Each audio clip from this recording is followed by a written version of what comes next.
बोलिए संतोषी माता की जय। एक बुढ़िया थी, उसके 7 पुत्र थे।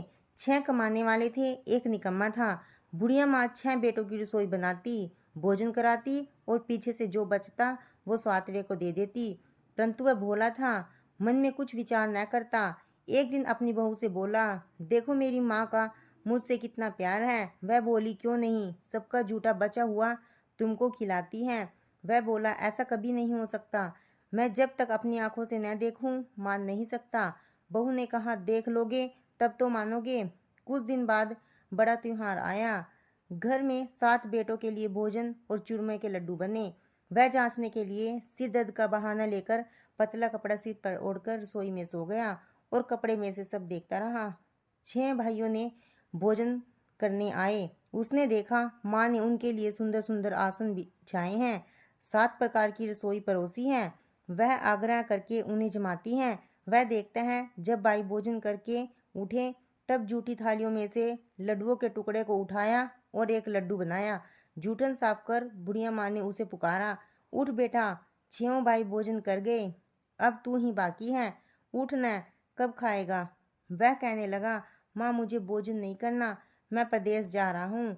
माँ ने कहा, कल जाता हो तो आज ही चला जा। वह बोला, हाँ हाँ, आज ही जा रहा हूँ। यह कहकर वह घर से निकल पड़ा। चलते समय बहू की याद आई। वह गौशाला में कपड़े धो रही थी। जाकर बोला, मेरे पास तो कुछ नहीं है, यह अंगूठी है, सो रख लो और अपनी कुछ निशानी मुझे दे दो। वह बोली, मेरे पास क्या है, यह गोबर भरा हाथ है। यह कहकर उसकी पीठ में गोबर के हाथ की थाप मार दी। वह चल दिया। चलते चलते दूर प्रदेश में पहुंचा। वहां एक साहूकार की दुकान थी। वहीं जाकर कहने लगा, भाई मुझे नौकरी पर रख लो। साहूकार को जूर थी, बोला, रह जा। लड़के ने पूछा, तनख्वाह क्या दोगे। साहूकार ने कहा, काम देखकर दाम मिलेंगे। साहूकार की नौकरी मिली। वह सवेरे 7 बजे से रात तक नौकरी करने लगा। कुछ दिनों में दुकान का सारा लेन देन का हिसाब, ग्राहकों को माल बेचता, सारा काम करने लगा। साहूकार के 7-8 नौकर थे। सब चक्कर खाने लगे कि यह तो बहुत होशियार बन गया। सेठ ने भी काम देखा और 3 महीने में उसे आधे मुनाफे का साझेदार बना दिया और 12 वर्ष में वह नामी सेठ बन गया और साहूकार का सारा कारोबार उसके ऊपर छोड़कर बाहर चला गया। अब बहू पर क्या बीती सुनो। सास ससुर ने उसे दुख देने लगे। सारी गृहस्थी का काम करा के उसे लकड़ी लेने जंगल भेजते और घर की रोटियों के आटे के भूसे से जो भूसी निकलती उसकी रोटी बनाकर रख दी जाती और फूटे नारियल की नरेली में पानी। इस तरह दिन बीतते रहे। एक दिन वह लकड़ी लेने जा रही थी कि रास्ते में बहुत सी स्त्रियां संतोषी माता का व्रत करती दिखाई दी। वह वहीं खड़ी होकर कथा सुनकर बोली, बहनों, तुम किस देवता का व्रत करती हो और इसके करने से क्या फल होता है, इस व्रत के करने की क्या विधि है। यदि तुम अपने इस व्रत का विधान मुझे समझाकर कहोगी तो मैं तुम्हारा बड़ा एहसान मानूंगी। तब उसने से एक स्त्री बोली, सुनो, यह संतोषी माता का व्रत है, इसके करने से निर्धनता दरिद्रता का नाश होता है, लक्ष्मी आती है, मन की चिंताएं दूर होती हैं, घर में सुख आने से मन को प्रसन्नता और शांति मिलती है। यह सुनकर बहू चल दी। रास्ते में लकड़ी के बोझ को बेच दिया और उन पैसों से गुड़ चना ले माता के व्रत की तैयारी कर आगे चली और सामने मंदिर देख पूछने लगी, यह मंदिर किसका है। लोग कहने लगे, संतोषी माता का मंदिर है। यह सुन माता के मंदिर में जाकर माता के चरणों में बैठकर रोने लगी और बोली, दीन हूँ, विनती करने लगी, माँ मैं निपट मूर्ख हूँ, व्रत के नियम कुछ नहीं जानती, मैं बहुत दुखी हूँ। हे माता जगत जननी, मेरा दुख दूर कर, मैं तेरी शरण में हूँ। माता को दया आई। एक शुक्रवार बीता कि दूसरे शुक्रवार को ही उसके पति का पत्र आया और तीसरी को उसका भेजा हुआ पैसा भी आया। यह देख जेठानियां मुंह सिंगोड़ने लगी, इतनी दिनों में इतना पैसा आया, इसमें क्या बड़ाई है। लड़के ताना देने लगे। काकी के पास अब पत्थर आने लगे, रुपया आने लगा, अब तो काकी की खातिर बढ़ेगी, अब तो काकी बुलाने से भी नहीं बोलेगी। वह बेचारी सरलता से कहती, भैया पत्थर आवे रुपया आवे तो हम सबके लिए अच्छा है। ऐसा कहकर आंखों में आंसू भरकर संतोषी माता के मंदिर में आ जाती और रोने लगती। माँ, मैंने तुमसे पैसा नहीं मांगा, मुझे पैसे से क्या काम है, मुझे तो अपने सुहाग से काम है, मैं तो अपने स्वामी के दर्शन और सेवा मांगती हूँ। तब माता ने प्रसन्न होकर कहा, जा बेटी, तेरा स्वामी आएगा। यह सुन खुशी से बावरी होकर घर जाकर काम करने लगी। अब संतोषी माँ विचार करने लगी कि इस भोली पुत्री से मैंने कह तो दिया तेरा पति आएगा, पर आएगा कहाँ से? वह तो इसे स्वप्न में भी याद नहीं करता। उसे याद दिलाने के लिए मुझे जाना पड़ेगा। इस तरह माता बुढ़िया के बेटे के स्वप्न में प्रकट होकर कहने लगी, साहूकार के बेटे, सोता है या जागता है? वह बोला, माता, सोता भी नहीं हूँ, जागता भी नहीं हूँ, बीच में ही हूँ, कहो क्या आज्ञा है? माँ कहने लगी, तेरा घर बार कुछ है या नहीं? वह बोला, मेरा सब कुछ है, माँ बाप, भाई बहन व बहू, क्या कमी है? माँ बोली, बोले पुत्र, तेरी स्त्री घोर कष्ट उठा रही है, तेरे माँ बाप उसे दुख दे रहे हैं, वह तेरे लिए तरस रही है, तू उसकी सुध ले। वह बोला, माता, यह तो मुझे मालूम है, परंतु जाऊं कैसे? प्रदेश की बात है, लेन देन का कोई हिसाब नहीं, जाने का कोई रास्ता नजर नहीं आता, कैसे चला जाऊं? माँ कहने लगी, मेरी बात मान, सवेरे नहा धोकर संतोषी माता का नाम ले, घी का दीपक जला, दंडवत कर दुकान पर जा बैठना, तब देखते ही देखते तेरा लेन देन सब चूक जाएगा, माल बिक जाएगा, सांझ होते होते धन का ढेर लग जाएगा।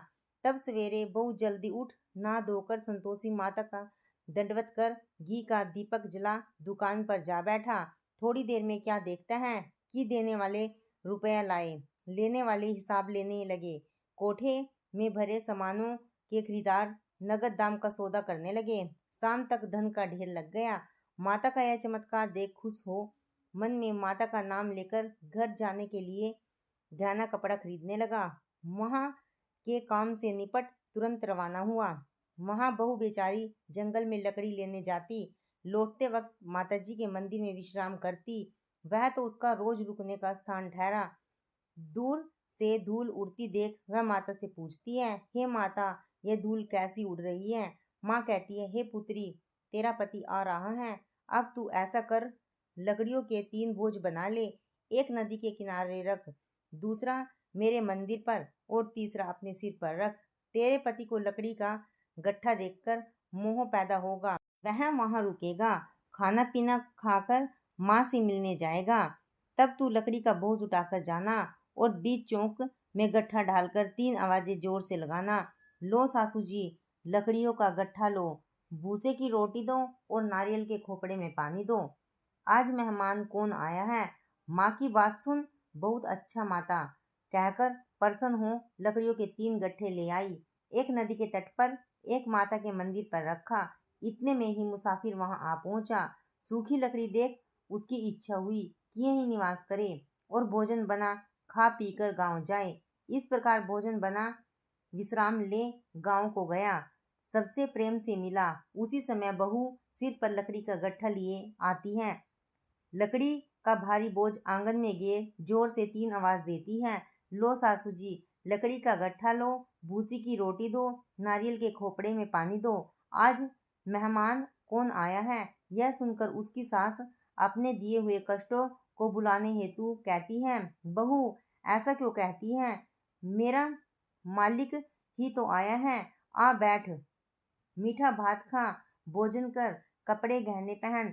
इतने में आवाज सुन उसका स्वामी बाहर आता है और अंगूठी देख व्याकुल हो माँ से पूछता है, माँ, यह कौन है? माँ कहती है, बेटा, तेरी बहू है, आज 12 वर्ष हो गए, तू जब से गया है तब से सारे गांव में जानवर की तरह भटकती फिरती है, काम काज घर का कुछ नहीं करती, 4 समय आकर खा जाती है, अब तुझे देखकर भूसी की रोटी और नारियल के खोपड़े में पानी मांगती है। वह लज्जित हो बोला, ठीक है माँ, मैंने इसे भी देखा है और तुझे भी देखा है, अब मुझे दूसरे घर की चाबी दो और उसमें रहूं। तब माँ बोली, ठीक है बेटा, जैसी तेरी मर्जी, कहकर चाबी का गुच्छा पटक दिया। उसने चाबी ले दूसरे कमरे में जो तीसरी मंजिल के ऊपर था खोलकर सामान जमाया। एक दिन में ही वहां राजा के महल जैसा ठाट बाट बन गया। अब क्या था, वे दोनों सुखपूर्वक रहने लगे। इतने में अगला शुक्रवार आया। बहू ने अपने पति से कहा कि मुझको माता का उद्यापन करना है। पति बोला, बहुत अच्छा, खुशी से करो। वह तुरंत ही उद्यापन की तैयारी करने लगी। जेठ के लड़कों को भोजन के लिए कहने गई। उन्होंने मंजूर किया, परंतु जेठानी अपने बच्चों को सिखाती है, देखो रे, भोजन के समय सब लोग खटाई मांगना, जिससे उसका उद्यापन पूरा न हो। लड़के जिमने आए, खीर पेट भर खाई, परंतु याद आते ही कहने लगे, हमें कुछ खटाई दो, खीर खाना हमें भाता नहीं, देखकर अरुचि होती है। बहू कहने लगी, खटाई किसी को नहीं दी जाएगी, यह तो संतोषी माता का प्रसाद है। लड़के उठ खड़े हुए और बोले, पैसा लाओ। बोली बहू कुछ जानती नहीं थी, सो उन्हें पैसे दे दिए। लड़के उसी समय उठ करके इमली लाकर खाने लगे। यह देख बहू पर माताजी ने क्रोध किया। राजा के दूत उसके पति को पकड़कर ले गए। जेठ जेठानी मनमाने खोटे वचन कहने लगे, लूट लूट कर धन इकट्ठा करके लाया था, सो राजा के दूत उसको पकड़कर ले गए। अब सब मालूम हो जाएगी जब जेल की हवा खाएगा। बहू से ये वचन सहन नहीं हुए। रोती रोती मंदिर में गई और बोली, हे माता, तुमने यह क्या किया? हंसाकर अब क्यों रुलाने लगी? माता बोली, पुत्री, तूने उद्यापन करके मेरा व्रत भंग किया, इतनी जल्दी सब बातें भुला दी। वह कहने लगी, माता, भूली तो नहीं हूँ, न कुछ अपराध किया है, मुझे तो लड़कों ने भूल में डाल दिया, मैंने भूल से उन्हें पैसे दे दिए, मुझे क्षमा कर दो माँ। माँ बोली, ऐसी भी कहीं भूल होती है? वह बोली, माँ, मुझे माफ़ कर दो, मैं फिर तुम्हारा उद्यापन करूँगी। माँ बोली, अब भूल मत करना। वह बोली, अब भूल न होगी। माँ, अब बताओ मैं कैसे आएंगे? माँ बोली, जा पुत्री, तेरा पति तुझे रास्ते में ही आता मिलेगा। वह घर को चल दिया। राह में अपने पति को आता देख उसने पूछा, तुम कहाँ गए थे? तब वह कहने लगा, इतना धन जो कमाया था उसका टैक्स राजा ने मांगा था, वह भरने गया था। वह प्रसन्न हो बोली, भला हुआ, अब घर को चलो। कुछ दिन बाद फिर शुक्रवार आया। वह बोली, मुझे माता का उद्यापन करना है। पति ने कहा, करो। फिर जेठ के लड़कों को भोजन के लिए कहने गई। जेठानी ने एक दो बात सुनाई और लड़कों को सिखा दिया कि तुम पहले ही खटाई मांगने लगना। लड़के भोजन से पहले कहने लगे, हमें खीर खाना नहीं भाता, जी बिगड़ता है, कुछ खटाई खाने को दो। वह बोली, खटाई खाने को नहीं मिलेगी, खाना हो तो खाओ। वह ब्राह्मण के लड़कों को लाकर भोजन कराने लगी। यथाशक्ति दक्षिणा की जगह एक एक फल उन्हें दिया। इससे संतोषी माँ प्रसन्न हुई। माता की कृपा होते ही 9वें मास उसको चंद्रमा के समान सुंदर पुत्र प्राप्त हुआ। पुत्र को लेकर प्रतिदिन बहू माताजी के मंदिर में जाने लगी। माँ ने सोचा कि वह रोज आती है, आज क्यों न मैं इसके घर चलूं, इसका आसरा देखूं तो सही। यह विचार कर माता ने भयानक रूप बनाया। गुड़ और चने से सना मुख, ऊपर सूंड के समान होठ, ऊपर मक्खियां भिनभिना रही थी। दहलीज में पांव रखते ही उसकी सांस चिल्लाई, देखो रे, कोई चुड़ैल चली आ रही है, लड़कों इसे भगाओ, नहीं तो किसी को खा जाएगी। लड़के डरने लगे और चिल्लाकर खिड़की बंद करने लगे। बहू रोशनदान से देख रही थी, प्रसन्नता से पागल होकर चिल्लाने लगी, आज मेरी माता मेरे घर आई है। यह कहकर बच्चे को दूध पीने से हटा दिया। इतने में सास का क्रोध फूट पड़ा। बोली, इसे देखकर कैसे उतावली हुई है, जो बच्चे को पटक दिया। इतने में माँ के प्रताप से जहाँ देखो वही लड़के ही लड़के नजर आने लगे। वह बोली, माँ जी, जिसका मैं व्रत करती हूँ यह वही संतोषी माता है। इतना कह झट से सारे घर के किवाड़ खोल दिए।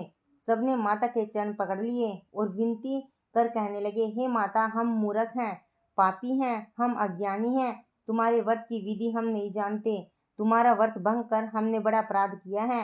हे माता, आप हमारे अपराध को क्षमा करो। इस प्रकार माता प्रसन्न हुई। माता ने बहू को जैसा फल दिया वैसा सबको देना, जो पड़े उसके मनोरथ पूर्ण करना। बोली संतोषी माता की जय। आशा करती हूँ दोस्तों आपको मेरी यह संतोषी माता की कहानी अच्छी लगी होगी। अगर आपको मेरी यह कहानी अच्छी लगी हो तो प्लीज़ मेरे चैनल को लाइक करें, ज़्यादा से ज़्यादा शेयर करें। अगर आप मेरे चैनल पर नए हैं तो प्लीज़ मेरे चैनल को सब्सक्राइब करें। धन्यवाद।